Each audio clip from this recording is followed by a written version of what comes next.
Once again, it is really good to be able to start this week, and fun being around the players again today, and obviously need to have a great week of preparation and getting back into Big Ten play.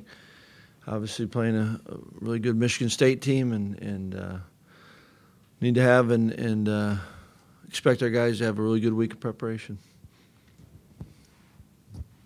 Paul, I know you played these guys in 16, but you had quite a rivalry before that when you were here as OC. What were some of the things that typified those games from your memory, both what they did offensively and defensively? Yeah, I mean, it was you knew you were in for a heck of a ball game, and obviously ton of respect, for Coach D'Antonio and the not just kind of what he's done program-wise, but how they play football. And you knew it was going to be a physical game. You knew you had to be tough. You knew that every phase, and I remember that, like you said, I played a lot of games when I was, offensive coordinator and kind of looking at their defense, but you knew it from just being around the game.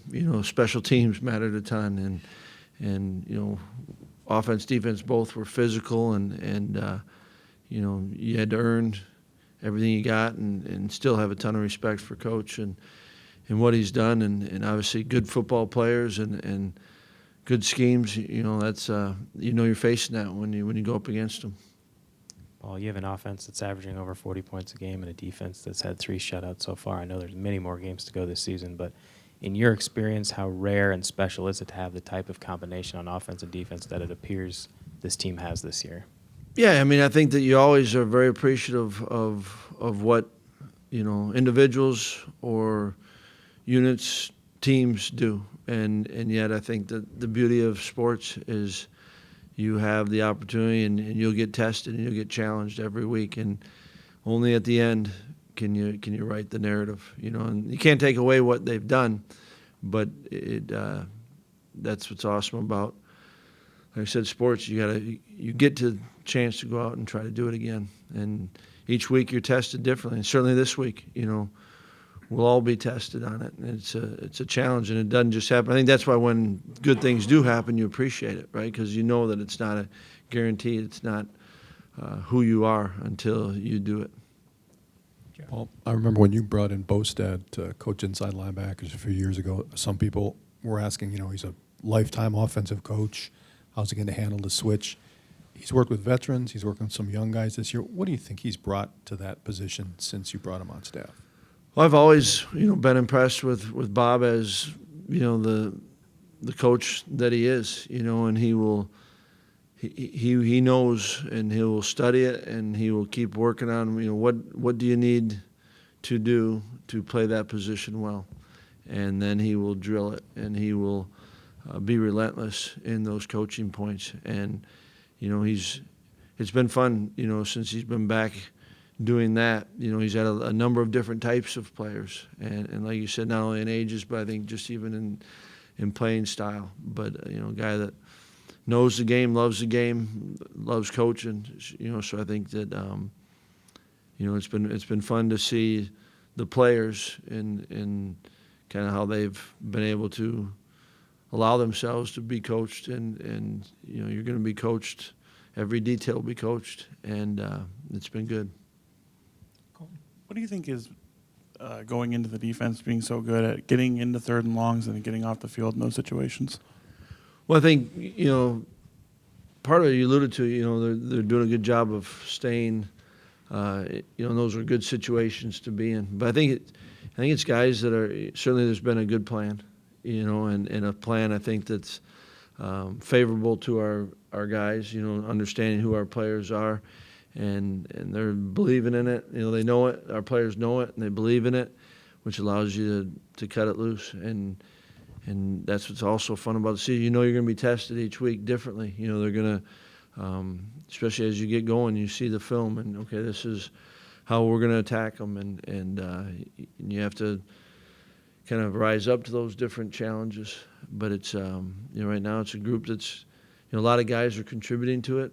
And, I think it's led by, a group that's, a couple guys that are playing at a real high level, good senior leadership. And we got some other guys that play a lot of football, and we still love and appreciate what they've done, and we still can take steps going forward. And like I said, we know we're going to be tested a whole lot more, and we've got to rise up to that. Paul, this is probably ticky-tack, given how well you guys are moving the ball and scoring on offense and the playmakers you have, but is Kendrick Pryor a guy that at some point you can get the ball to a little bit more in key situations, given what he's given you in the past? Yeah, and that's why we feel confident with him. And, we do have more depth there, and yet we all know it. You're going to need everyone. And when do they come, you don't know. But absolutely, he's a guy that's proven that he can make plays consistently. And I'm confident that it'll come. I don't know when. You're right. It's one of those. But for us to be our best, we need him to be at his best. And I think I do know there's confidence in him. And you see it. And so, absolutely, he's a guy that needs to contribute for us. Paul, what kind of advantage is it to have someone like Zach Hintz on kickoffs when for the most part, the ball's probably going to wind up in the end zone? And how do you explain the consistency with which he's been able to perform? Yeah, no doubt. It's he's been really good, and it's a weapon, at times, and he's done it in some different circumstances, and as you keep going, it seems like each week the returners get better and better. I don't know if that's just the way we think of it as coaches, but those are chances for big plays, and when you get those touchbacks, those are big. And yet, again, like you're talking about everything else, you never want to take those for granted, and I don't think we do. And that's the opportunity. He's done a good job, really good job, and that's the challenge that he faces. And the opportunity, can you keep doing that? But there's no doubt that it's good having him. We've been fortunate with it, and just got to keep it going. Well, what have you seen from Cormac Sampson taking on a different role for you guys? He laid some key blocks on some of the bigger runs on Saturday. Yeah, no, it's been it's been fun to see Cormac's growth and development, and I think he's starting to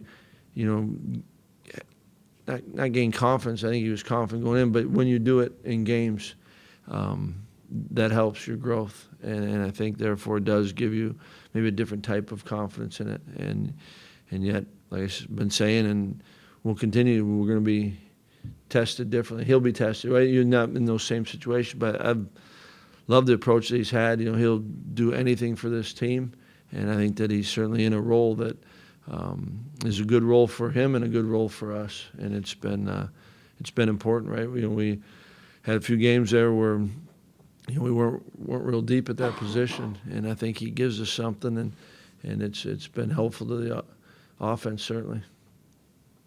Paul, we talk about guys losing time to injuries, but did you get a kick out of seeing Smith back on the field for the first time on Saturday?